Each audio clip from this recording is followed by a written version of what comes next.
ZeniMax Online Studio Director, Matt Firer. Wow. Thank you. Thank you. Hello, Las Vegas. Welcome to the 2023 ESO celebration. We're really, really happy to be doing events in person. We have 2 days of celebrating ESO with you, the community. We got a full day of presentations. We're so happy to be back doing live events. Thanks so much to all of you that made it to Las Vegas. So thank you for coming.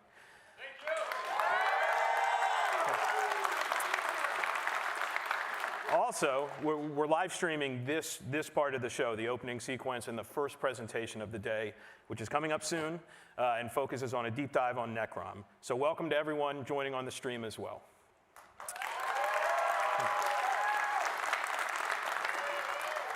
But first, we can't do a community event without talking about the community. So ESO seriously would not exist without all of you.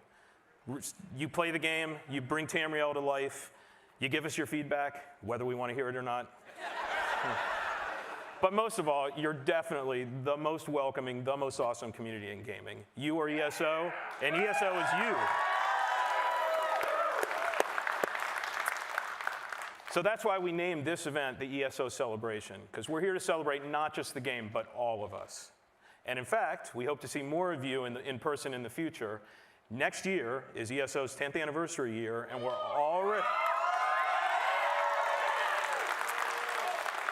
already planning on how we honor all of you and the 10th anniversary of ESO with a big in-person anniversary event next year. Stay tuned for details. We're still working on it. And of course, thanks to everyone at ZeniMax, all the devs at ZeniMax Online, and all our friends at Bethesda. It's really an honor to come to work every day and work with each and every one of you. Your hard work and dedication makes all of this possible. So shout out to the devs.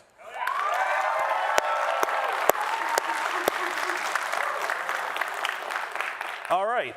First up in our busy day of panels and presentations is the main event, focusing on our upcoming chapter, ESO Necrom.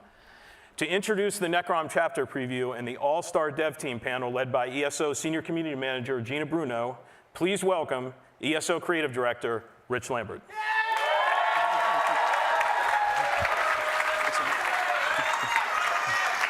Hoi!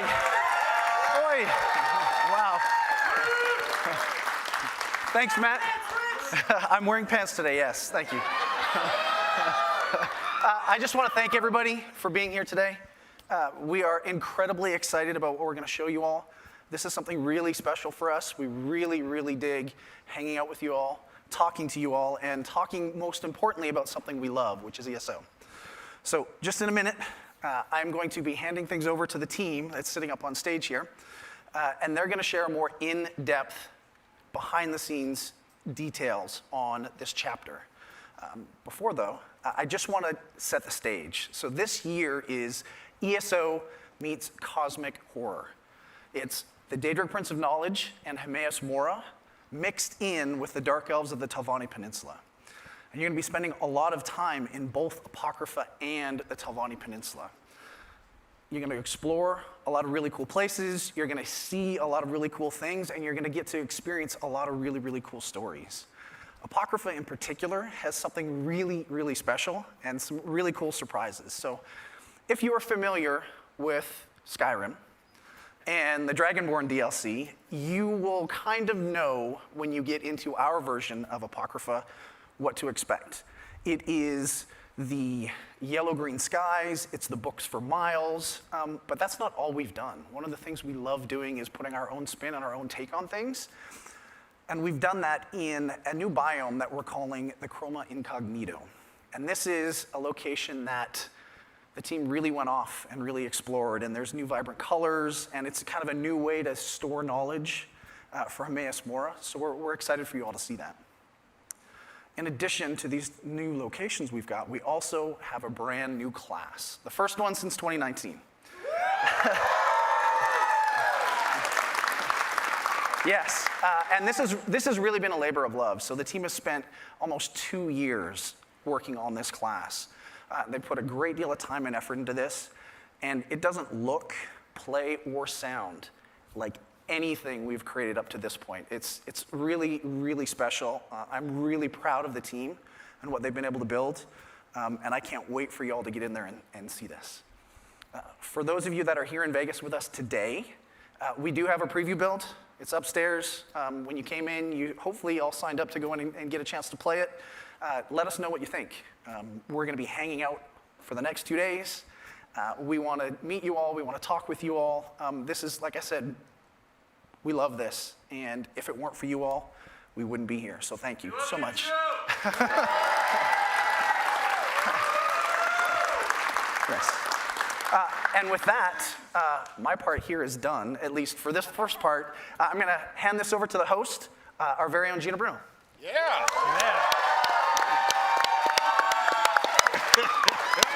Thanks, Rich. Welcome, everybody, to the Necrom Chapter Preview. My name is Gina Bruno. I'm Senior Community Manager here for the Elder Scrolls Online. We want to welcome everybody watching around the world on Twitch, and also to everybody here in person in Las Vegas. Yeah. So we'll be live streaming this entire chapter preview, but afterwards we're going to go offline, and then we'll have a bunch of panels and activities for everybody here at the ESO celebration. We have a jam-packed show for both veteran and newcomers alike. We're going to be giving you all the details on the Necrom chapter and update 38. So as we mentioned back in January for the Global Reveal event, we're heading back to Morrowind, where you'll be able to explore the Telvanni Peninsula and Apocrypha, and as Rich just mentioned, the brand new area of Chroma Incognito. During this stream, we're also going to be giving you a lot of detail about the new class, the Arcanist. We'll talk about the new companions, the new world events. What else? All sorts of things. The 12-player trial, of course. Can't forget that one, right? Now, don't forget, everything that we're talking about today is launching in June, but you're not going to have to wait very long to give it a try because it is coming to our test server on Monday. So before we get started, I do want to mention for anybody watching on Twitch, we do have a brand new item available. It's these Moon and Star earrings. You just have to make sure that your ESO and Twitch accounts are linked. And for everybody here, we'll make sure that you also get it. So don't worry. We got you covered. All right, so now let's kick things off. We're going to introduce our first group from the ESO development team. We have Michael Zenke, our lore master.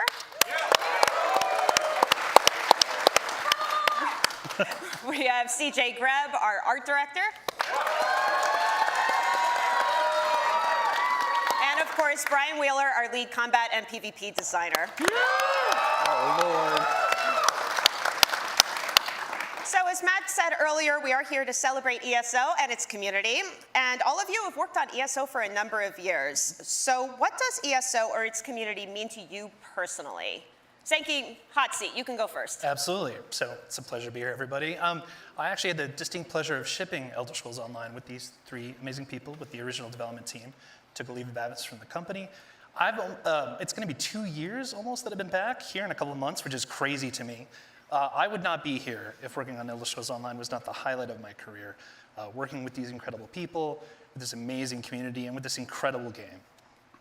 That was very sweet, Yeah. thank you. Well, CJ, what about you? I talk about this a lot, so I hope it's not too much of a pat answer.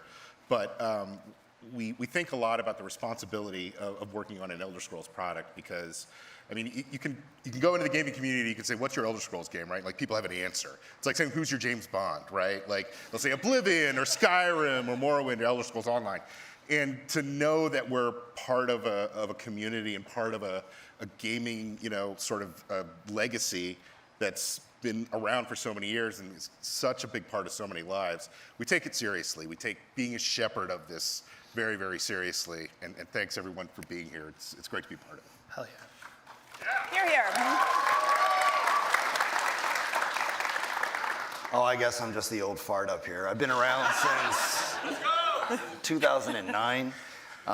So It's been more than just a job for me. Like I meet some of my best friends. Like y'all come over for barbecues, so it's very much like you all. Where You've never invited me over for a barbecue. well, you need to come over because apparently I'm a good barbecue. So yeah, I met like friends that I play with daily. Like we go on vacations together. They come to like Ren fairs with us and stuff. So it's not just my career and my job, but it's part of like a social network that is not only just for people in the studio, but people that I've met, and it's been just an incredible ride. It's been a lot of fun with everybody.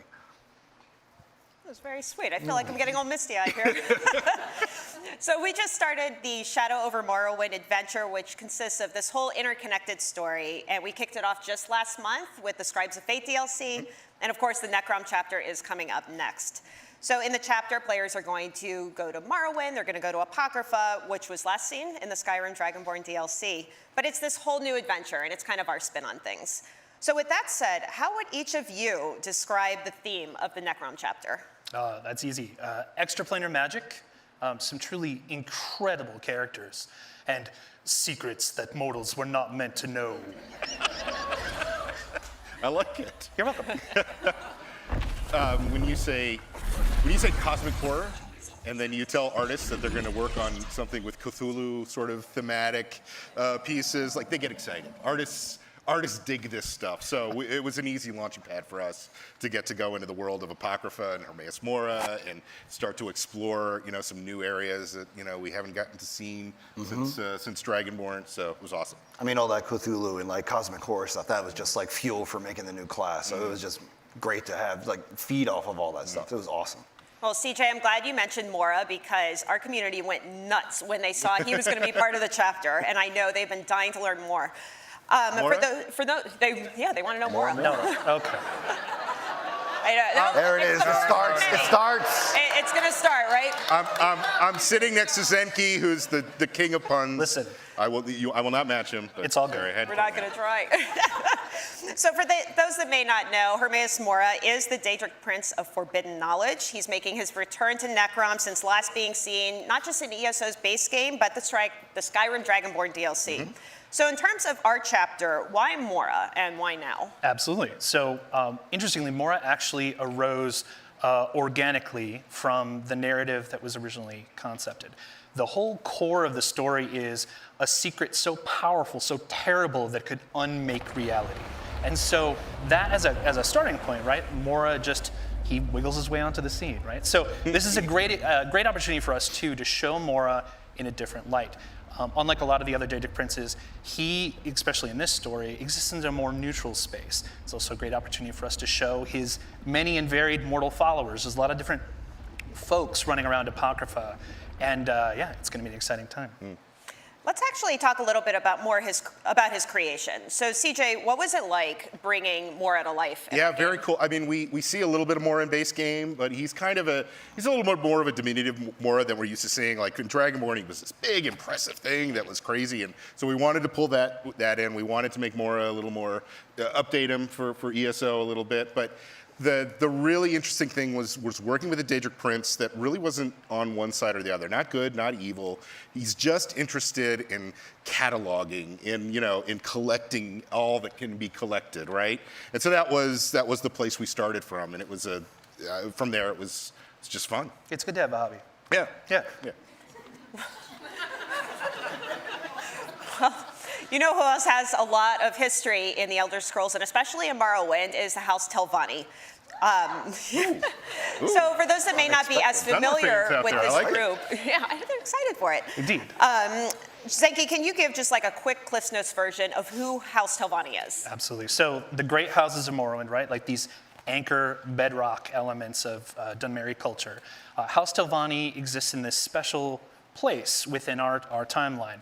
House Telvanni has divested themselves of a lot of the other concerns of the Dark Elf houses. They're not part of the Ebonheart Pact, the Elmeri Dominion, or the Daggerfall Covenant. They're doing their own thing, right? So this is a great chance for us to have a mortal anchor on Tamriel where these guys are all about secrets, hidden knowledge, and, dark politics. It's a good time. Yeah, we talked a little bit when we were starting the process about how the Dunmer felt like a good fit for the story because we were dealing with Hermaeus Mora. The Dunmer are very reverential about their ancestry, about their past. They're kind of like steeped in that, in maintaining that past. And then we knew we were going to go to Necrom, a city all about revering the dead, right? So it felt like a good fit from a storytelling perspective.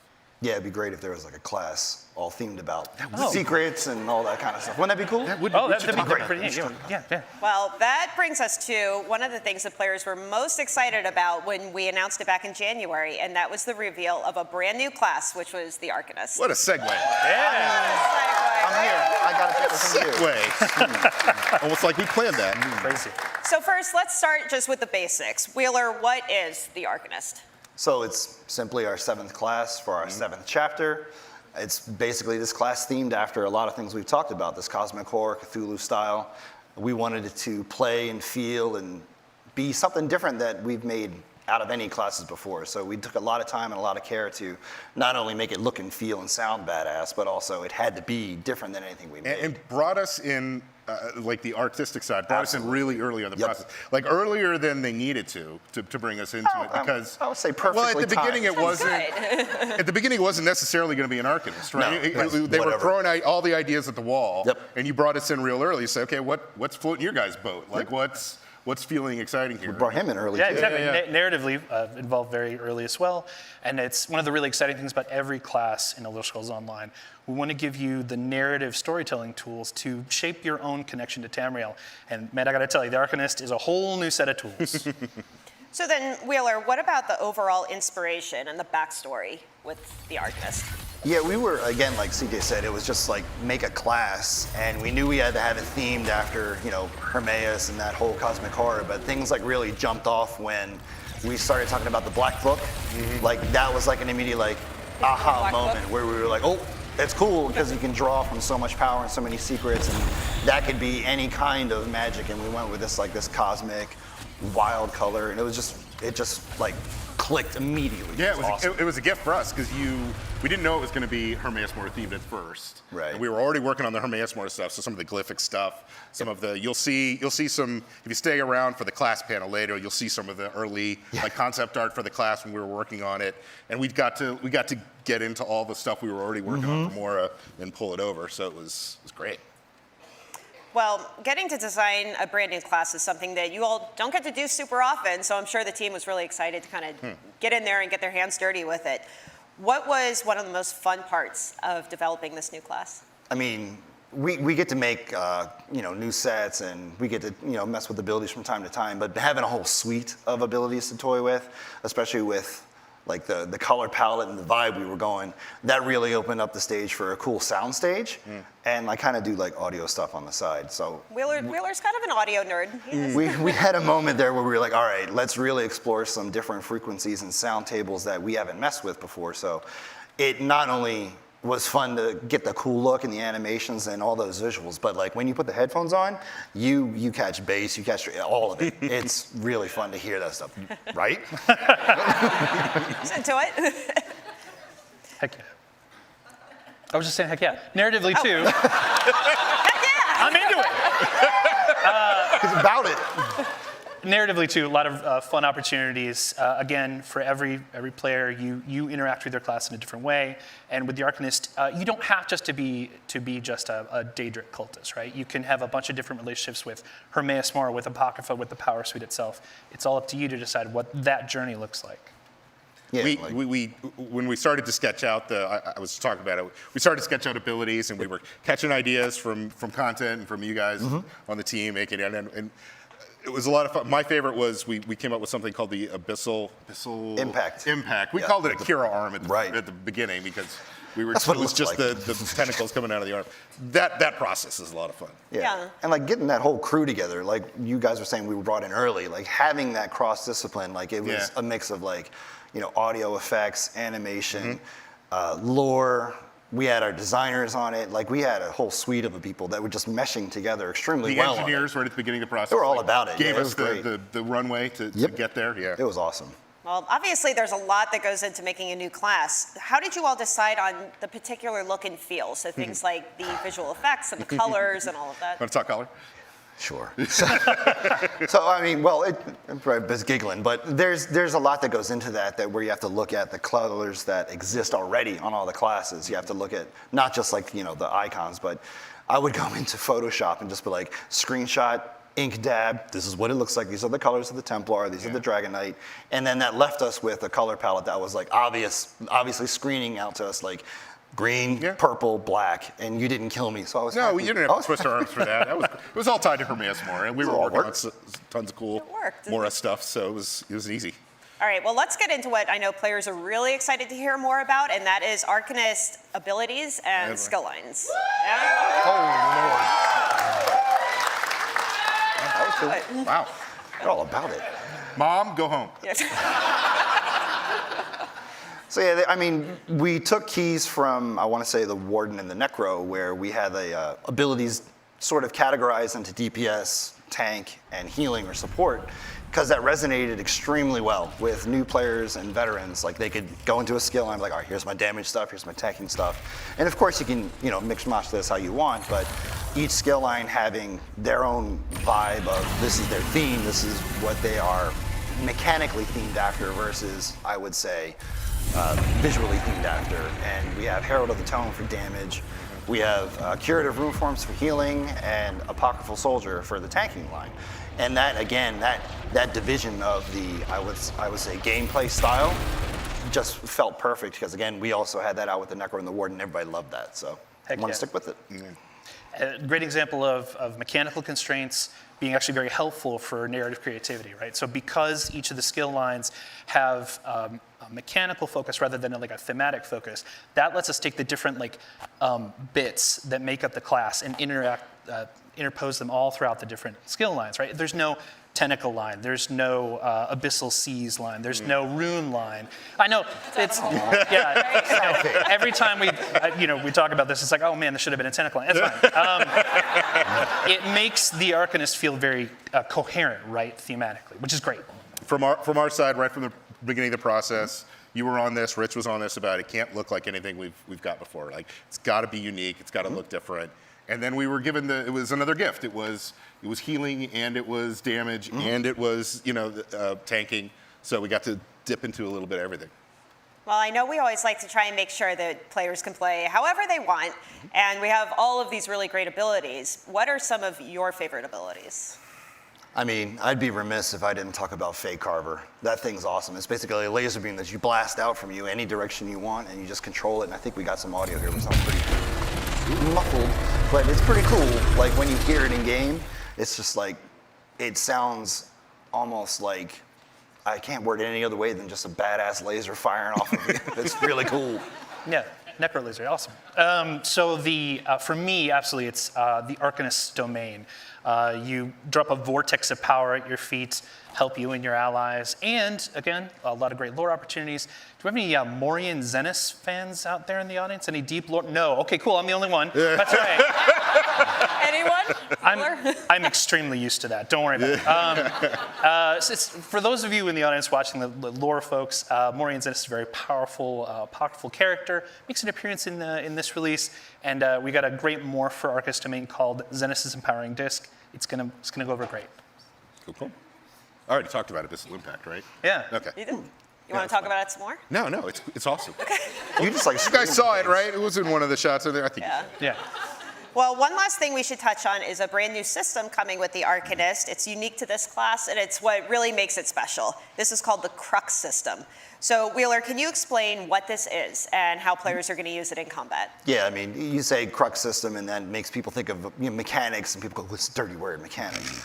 But I mean, when you think about it, there's the Necro who can gobble up corpses to get cool stuff that goes on their abilities, and even going back to the Templar, they could, do that sort of mechanical thing too. So, we were looking at, in a lot of the development time, what kind of mechanic can fit, A, in Elder Scrolls, and B, isn't going to detract from the combat we already have. We're a very action-based combat. We want you to be in the moment, playing, not staring at the UI. So what's really cool about it is there's this system where you build or spend Crux. Now, it's not required and some abilities will get extra little additions to it depending upon how many crux you spend. You can either have like the ability costs less, or it can do some more healing, or it can give you like a major or minor that you may not have had if you didn't have crux. So it gives you that flexibility whether you're, you know, a pro or some of our high-end raiders or hard moders versus a new player. Like, it's not a system that's going to overwhelm you, and that was also very, very important with that system. Our fears were mostly about the user interface side of it, Right. Because we have a philosophy where we want you playing the game, we don't want you playing the UI. So we were really afraid we were going to have to see like crux things off of the On your side, bar, right? and Like, yeah. but no, we got the tech to put the crux like on the player, so you can still play the game as the player. You're not you know, getting off into the weeds on the side of the screen. And another narrative opportunity. Crux is, of course, like a fated moment, so an opportunity to bring in Fate as part of Hermaeus Mora's portfolio into the class. Great stuff. Yeah.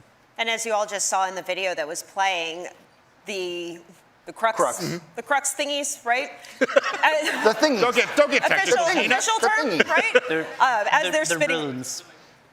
Okay, actually, they're runes. That's literally my job. I don't know what that's right. Well, other players can see that too. So as you're kind of going around, maybe in Cyrodiil, if Yeah. you see somebody that has 3 crux They're going to runes unload spinning on you. around. Look out. Yeah, watch out for 3. Well, we had a group of players that were lucky enough to come in and play the Arcanist a little bit early. I know a lot of them were able to publish their preview impressions earlier today. Thank you. They've been really excited about playing the Arcanist, and I know a lot of people that were reading this are really anxious to get their hands on it. What are you all most excited about with the arrival of the Arcanist? I mean, from the combat side and PvP side, just looking at all the builds that people are going to make with this. Like, we get builds all over the place, from, you know, veteran to new player to people just run around and craft. So it's going to be wild to see the variety of builds that people have, but also just being able to see like people enjoy it. Like, we've been working on this like for about 2 years, and everybody's like, "Holy crap, that's a long time!" And being able to finally see people play it and enjoy it, it's just like extremely rewarding. So that's going to be a lot of fun. Absolutely. I can't wait to see what people make of it from a role-playing perspective. So many great opportunities for new stories, new characters, with this interesting connection to Apocrypha. I'm looking forward to screaming Tetsuo at the top of my lungs every time I do. Abyssal Impact, have I mentioned Abyssal Impact? A little bit. pretty good, a little pretty bit. good spell. You seem to like that one. Well, I know sometimes we sneak in little Easter eggs throughout the game. Are there any that players could expect to see with the Arcanist? Yes. If you've been around Cyrodiil and Imperial City, you know there's some stuff snuck in there. But this time we kind of were trying to sneak in things associated with the team that built it.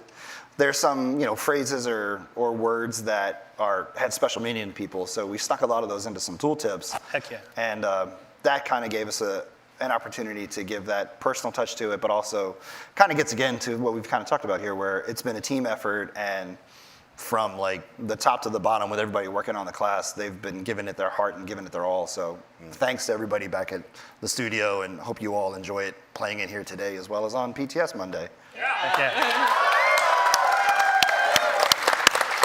Well, I want to give a huge thank you to Zenki and to Wheeler for giving us more information about this new class. Can't wait for you all to give it a try, so make sure you hop on PTS on Monday and give us your feedback on it. So in just a few minutes, we're going to dive into the new zone, but first, we'd like to show you how this all comes together in a brand new world premiere trailer. Oh, I love it.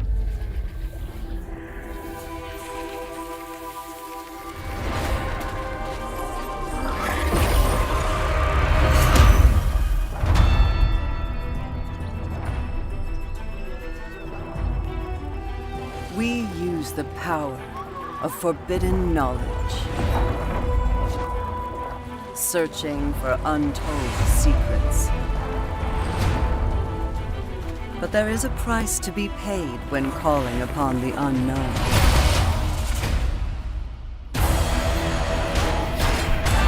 Sometimes, the unknown answers.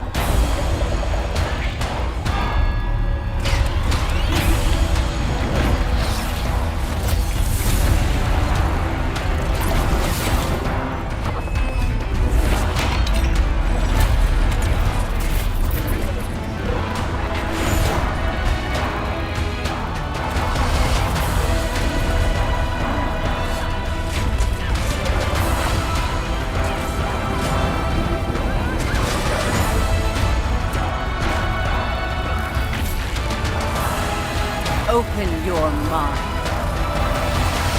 The knowledge you seek is waiting.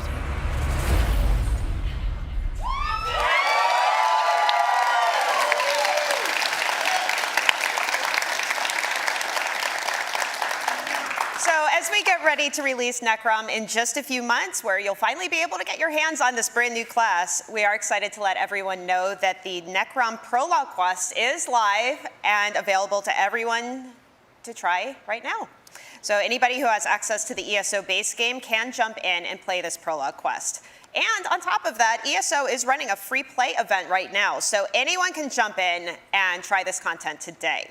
So some of you may be asking yourself, what is a prologue quest? I know all of you know, but some people watching the stream may be curious. Tell us. So this is, I am going to, I plan to.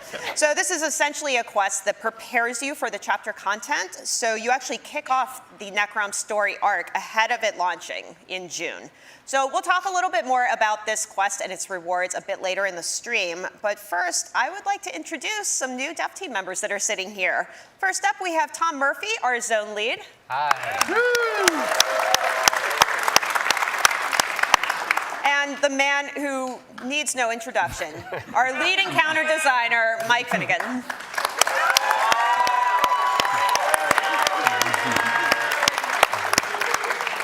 So you both have had a hand in developing some of the community's favorite areas and DLCs. Favorite.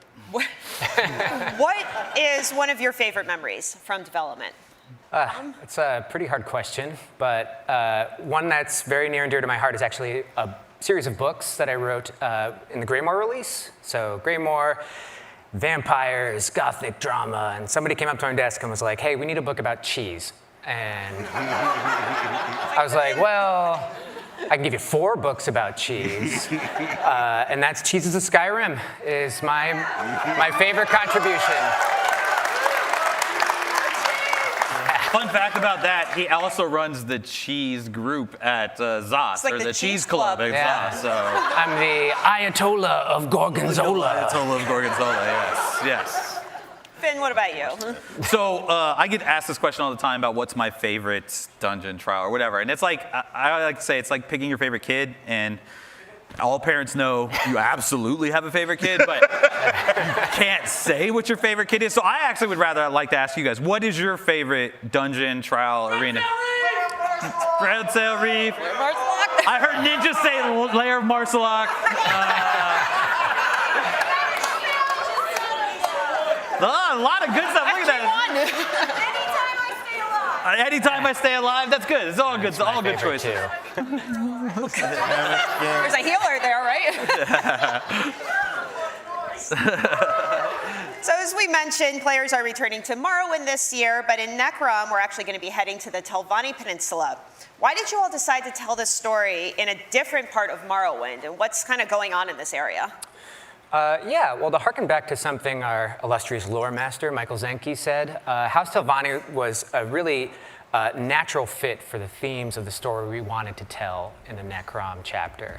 And it also really gave us a great opportunity to explore Morrowind and Dark Elf culture without really having the lens of the tribunal sort of on them. You know, House Telvanni maybe pays the most lip service compared to like the actual worshippers of the tribunal. And also Necrom as a city predates all of the tribunal worship. So it's just really fascinating stuff to explore when we did our quest content. Yeah, for us, it went back to sort of the Dunmer being a nice fit for Hermaeus Mora. We knew we were going to go to Apocrypha. We knew we were going to do a lot of fun things with Apocrypha. You know, Morrowind and the Telvanni coast is very much that space in Elder Scrolls where it feels kind of alien, and it's, you know, it's one of our more weirder, you know, interesting areas. So it felt like a fit. It's less Red Mountain, Ashlander. It's a little more, you know, verdant and full of life. But it's always fun to go back to places that we know players have been before. We like to always give people the sense when we hit that nostalgia button, you're coming home, right? And then we smack you with Apocrypha and Cthulhu nonsense, right? It's all about the mushrooms. I love it. That's really what it is. It's all about the mushrooms. All the mushrooms. Well, and it's an area that they haven't seen since Tesserina. 94? It's 94. Yeah. Arena? Yeah, wow. I know that because that's what my note card said. Don't give away the magic. Well, when we say Morrowind, obviously there's things that make it immediately recognizable, like the giant mushrooms, alien landscape, the Nixox, for better or worse. So in what ways is the Telvanni Peninsula visually distinct from the rest of Morrowind that players have already experienced? Yeah, I talked about it a little more verdant. I mean, we knew that the big thing this time we were going to get to go to Necrom. Haven't seen it since Arena, and obviously Arena in 1994, the tech just wasn't there to fully realize what Necrom could have been. But we had all that lore. We knew that it was sitting in the maybe desecrated carapace of a long dead semi-god that maybe Vivek threw down and maybe he didn't. We knew that the White Towers were going to be there, so we had all this great lore to jump off from, and that was probably the most. That was, we were going to be able to give people something they hadn't seen before. Yeah. So we mentioned Apocrypha earlier. Can you explain a little bit more about what this area is all about? Yeah, so Apocrypha, domain of Hermaeus Mora, all domains of a Daedric prince are kind of an extension of the prince themselves. So Hermaeus Mora is the prince of forbidden knowledge and fate, and these ideas are really just sort of suffused throughout Apocrypha, right? So he's the great miser of oblivion. He loves to extend his tentacles out into other planes and into Nirn and kind of ensnare as much lore and knowledge as he can and kind of drag it back into his moldering libraries and his like gross, inky seas. Ooh. Sounds like a pleasant place to visit. It's a good vacation place, right? Yeah. It was kind of daunting from the art side. We saw Apocrypha in Dragonborn, and it was really set out in sort of the blank, inky sea, right? And it was the cool platforms with the lacy stuff, unrolling and all that stuff. So we had in the books. So we had that basis to go from, but. We're making an Elder Scrolls game, an Elder Scrolls Online game. We have to give people an overland, right? We have to have a hub town. We have to do the things that give everybody the things they need to play the chapter. And so we had to start thinking about, well, what is a god who likes to collect all things collectible? And you talked about maybe even like literally pulling in pieces of Nirn, right? Because he's cataloging everything and what shapes and what sort of ideas make that up, and somebody hit upon the idea of fossils embedded into the very rocks themselves.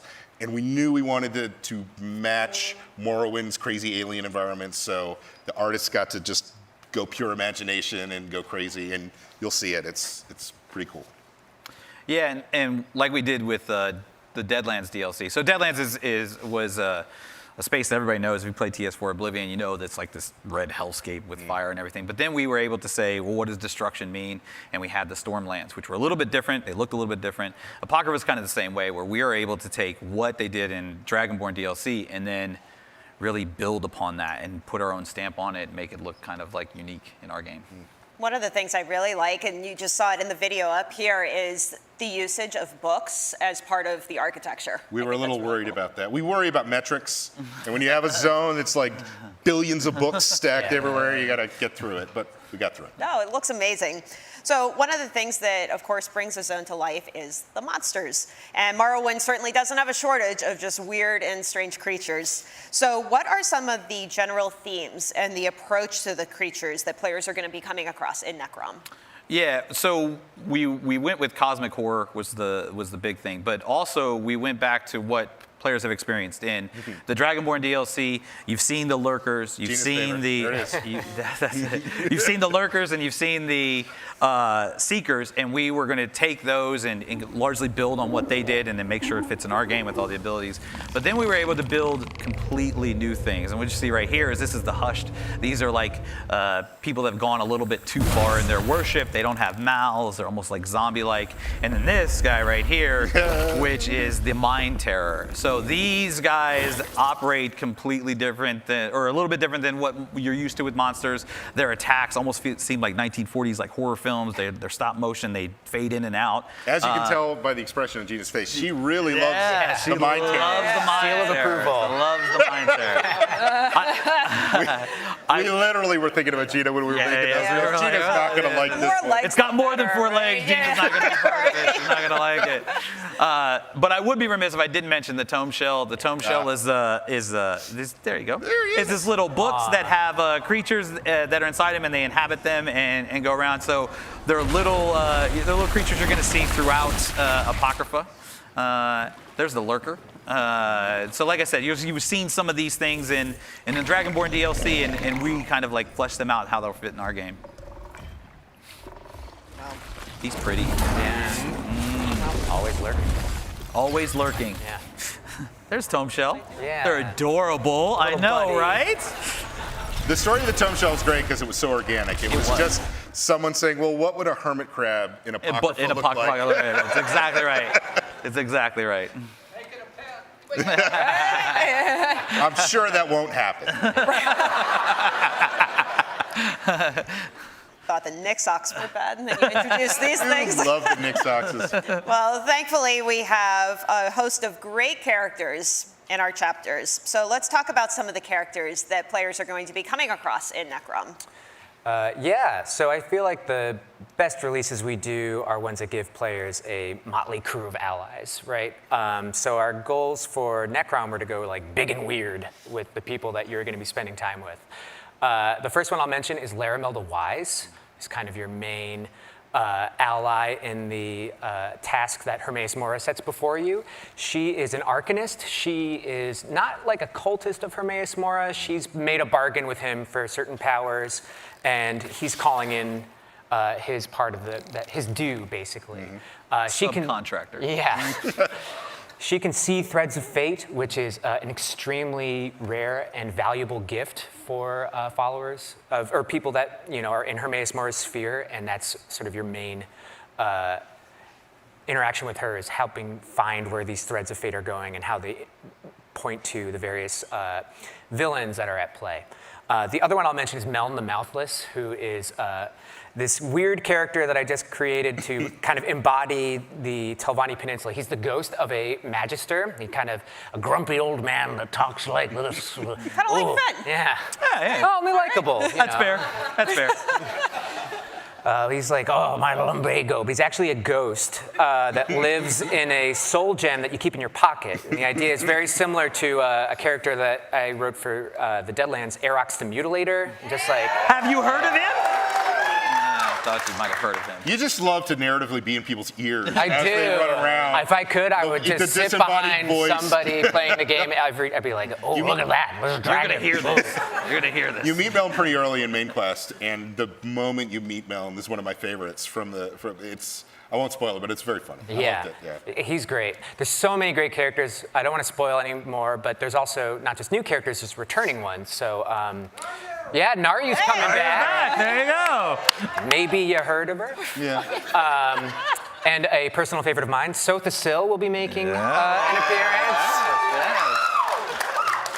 And for the rest, you'll just have to play and see. Yeah. Well, we also, I'm speechless here. Blabbing. So, We announced that we're going to be adding 2 new companions as well with the launch of Necrom. So for those that may not know, companions are essentially like adventuring buddies in ESO that you can kind of call upon when you need a hand in combat. You can summon them anytime. They fight alongside you, and you can also choose their gear, their abilities. They have a whole personality. There's a rapport system, so they're a super robust system. We have a few existing companions already, but the newest companions coming to Necrom are Sharp and Xander. So Tom, can you talk a little bit more about their personalities and where players are going to find them? Of course. So we wanted to do something a little bit different, keep things fresh compared to our previous companions. So Sharp and Xander are both a little bit more worldly. They're a little bit older. Sharp is our Argonian warden. He is a tough-as-nails bounty hunter. His life has been shaped by sort of the Telvanni Peninsula and all the hard jobs he's had to pull. Xander is our kind of crazy Arcanist who's been in Apocrypha maybe just a little too long, but he's this bombastic and brilliant mage who needs help plumbing the depths of reality. Well, just like with the companion system, we are making updates to some other existing systems as well. So there's going to be a new patron deck coming to Tales of Tribute called Almalexia. Yeah. And of course, there's going to be some new antiquities rewards that you'll be able to find in the Necrom Zone. So we should talk about the last place the players are going to be able to explore, and it's that new region called Chroma Incognito. So Tom, what is this new zone in Apocrypha? Yeah, so it's a wholly original creation that we made for the Necrom release. We knew that we wanted to do two things with this new region, right? We wanted to kind of maintain the themes and stylings of Apocrypha, but also create like a really stark contrast, a vivid contrast to the bleak libraries that I think people all know when they think of Apocrypha. And vivid contrast ended up being quite literal. We had a lot of really weird ideas about where this could have gone, and we ended up all coalescing around like alien shimmering color, you know. We didn't want to do a monochromatic zone. You know, sometimes Oblivion planes can be like, it makes sense in Cold Harbor. It's a hellscape. Yeah. You know, it's oppressive by nature. But we didn't want Hermaeus Mora's realm to feel oppressive in that way, right? Like it's a physicalization of someone who's collecting all things collectible, as I said earlier, and why not put color into that, right? Why not give the eye places to go and colors to see? Yeah, and it also is where we kind of really play with the idea of what is a library without books, right? Like Hermaeus Mora is cataloging knowledge doesn't necessarily mean that he's literally only looking at things that are words on a page, right? So like, what is the Apocrypha version of microfiche, you know? I'm sorry, what? What is the Apocrypha version of microfiche? It's a small fish. It's a small fish, Gina. It's a small fish. Microfiche. It's like, Some really people small know what fish. she's talking it's about. like fiche, but micro. Fish with micro. Right. You all know what microfiche is? I'm sure there's somebody in Twitch chat that hasn't heard of this. Yeah, Chroma Incognito is kind of like the deadly children's section of like the library or something. It's colorful walls and stuff like that, but it can kill you. Fair enough. Sounds about right for World of Tamriel, right? Well, I'm sure some of you are wondering, so I'm going to be the one to ask. What is the story behind the name? Well, it sounds cool, right? And Rule of cool. yeah, maybe Chroma is Greek and maybe incognito is Latin and maybe it should properly be incognita, but you know, it sounds cool, right? Well, a god who's studied all languages would pull from all languages. Yeah, Hermaeus Mora doesn't care if you're a classics major. Sure, Right. Go with that. Well, one of the things we briefly mentioned in January are these new world events that we're going to be adding in Necrom. Before we get into details, though, for maybe some folks watching on the stream that aren't familiar with what world events are, Finn, why don't you explain what makes these so special? Yeah, so world events are a chance in overland content for us to get some organic grouping together. So get players that are kind of exploring the zone to see a big, cool thing and then go meet up with their friends and kill it. So that's pretty much the gist of what world events are. All right, well, let's talk more about these new world events that are in Necrom. They are called Bastion Nimic. Yeah, so Bastion Nimic is a fortress in Apocrypha. Nimics are, as we all know, Of course. the true names of Daedra. If you know a Daedra's Nimic, you get control over them. This is where Hermaeus Mora just was like, hey, I should keep all my Nimics together in one place. And then some malevolent forces who are also at play in the main quest saw that and decided they wanted to steal those Nimics and try to amass that power for themselves. Hermaeus Mora's gaze is spread a little thin in the Necrom release, so he's put out an APB for players to help come to Bastion Nimic, drive out these invaders, and restore peace. And the rewards are great for those who can help them out. Yeah. We did something a little bit different for this. So if you guys remember the Oblivion portals, you went in and it was kind of a public dungeon type zone where everybody can kind of go into it. This is the first time for a world event that we're actually going to use 4-player instances. So you're going to be able to go out. It's also quest driven, so you'll get a daily quest, which will allow you to get the things you need in order to access this place. Then you can either go in solo or go in with friends, up to 4 players, and kind of explore this. It's almost like a dungeon. You can explore this area and kind of get fat loots. Well, I don't know about you all, but I am looking forward to checking this out because I love that kind of stuff. So while we're talking about group content, we should also discuss the new trial, which is... There they are. Well, all right. So this is our content that's designed for 12 players. Yes. Yeah, we range in difficulty from normal to try hard.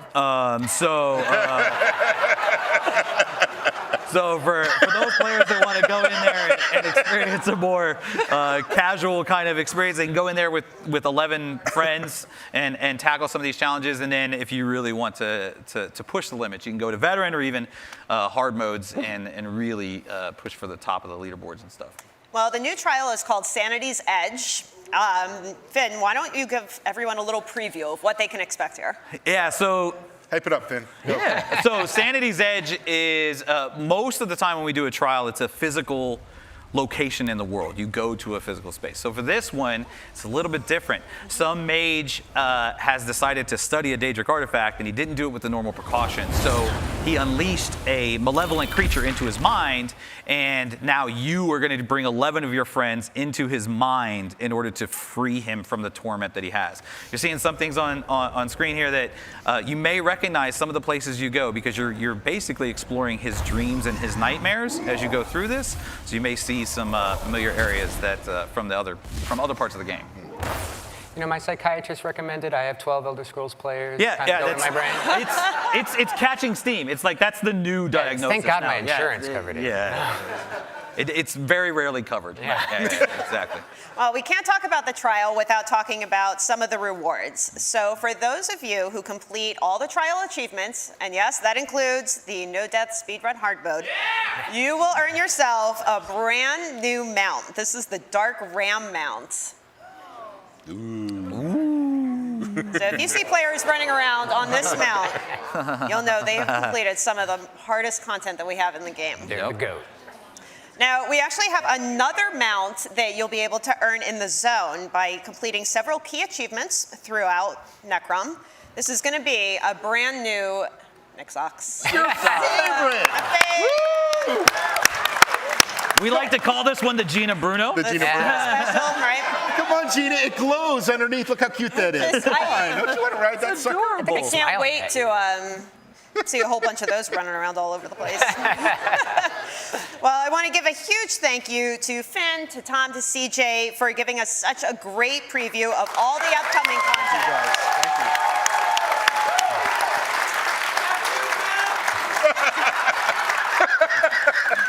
Every time. I say it every day. Every day. So don't forget, this does release June 5th for PC and Mac and June 20th for consoles, and it's coming to PTS on Monday. Woo. Yeah. Woo.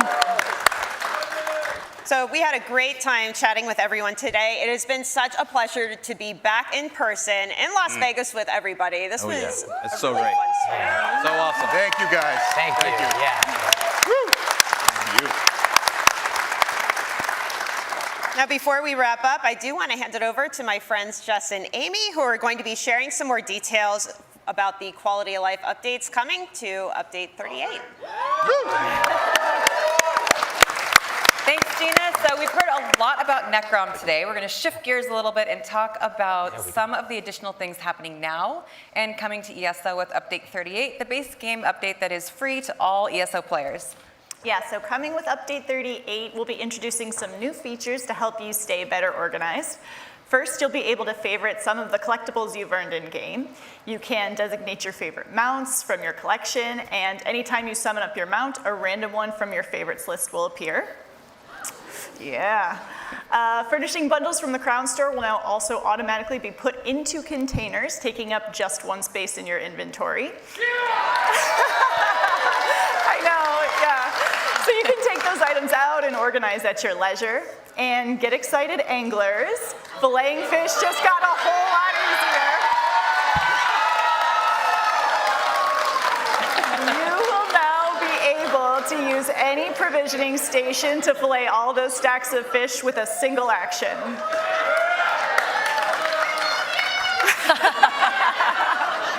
We also like to talk about a few things that are either happening now, just happened, or are soon to be upcoming.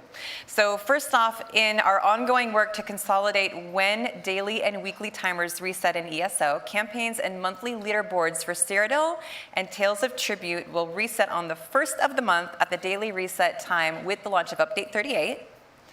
Also, sharing Hircine's gift for werewolf lycanthropy and noxophilic sanguivora for vampirism will change from a 7-day timer or 7-day cooldown to be on the weekly reset with the launch of Update 38. Yeah, you either love her or you hate her, Stuga. Stuga will no longer relentlessly follow you with the launch of Update 38. She's now going to be stationary near certain taverns in Daggerfall, Davin's Watch, and Volkelgard. She will still try to flag you down, but she'll no longer chase you, and her greeting line will only play when you're within certain proximity of her. And then, as with all of our major updates, we'll have some new player houses available. The first is an in-room called Journey's End Lodgings. There's also a large house called Emissary's Enclave. And then, saving the best for last, the Fair Winds. This is a player house that is something we've never done before, yes. It is a literal moving ship. So the islands and terrain do move in the distance, so it looks like the ship is moving through the water while you're on it. If you fall off, the current will sweep you away from the ship, so watch your step. And the view from the crow's nest is amazing, not to be missed. See if you can spot some ornogs playing in the waves in the distance. This is one player house you're not going to want to miss out on. It will come out sometime after the launch of Necrom, but you can check it out on the PTS along with the other two starting next week. And then we'd also like to tell you about a few other things, including the Scribes of Fate launch, in case you missed it. Did launch last month. This came with 2 new dungeons, Balsanar and Scrivener's Hall, complete with, I like this guy, complete with new challenges and rewards and the start of the Shadow Over Morrowind storyline. As Gina mentioned earlier in the stream, the Necrom Prologue questline did release today. This is free content available to all ESO players. When you complete the Necrom Prologue questline, you can get your very own ancient relic of Hermaeus Mora, the unstable emerald glyphic memento. We also have several upcoming in-game events. So as many of you know, ESO just turned 9. Yeah. So log in and help us celebrate with some birthday fun during our anniversary Jubilee event, which is happening in-game now until April 18th. And during this event, you'll be able to unlock this year's unique tentacular Jubilee cake. And starting next week, you'll be able to get an early look at Update 38 and the Necrom chapter on PTS, as we mentioned a little bit earlier, which goes live on April 17th. And then next month, we'll be kicking off our White Strakes Mayhem, our first one of the year. Yeah. Followed by our second encore White Strakes Mayhem event in June.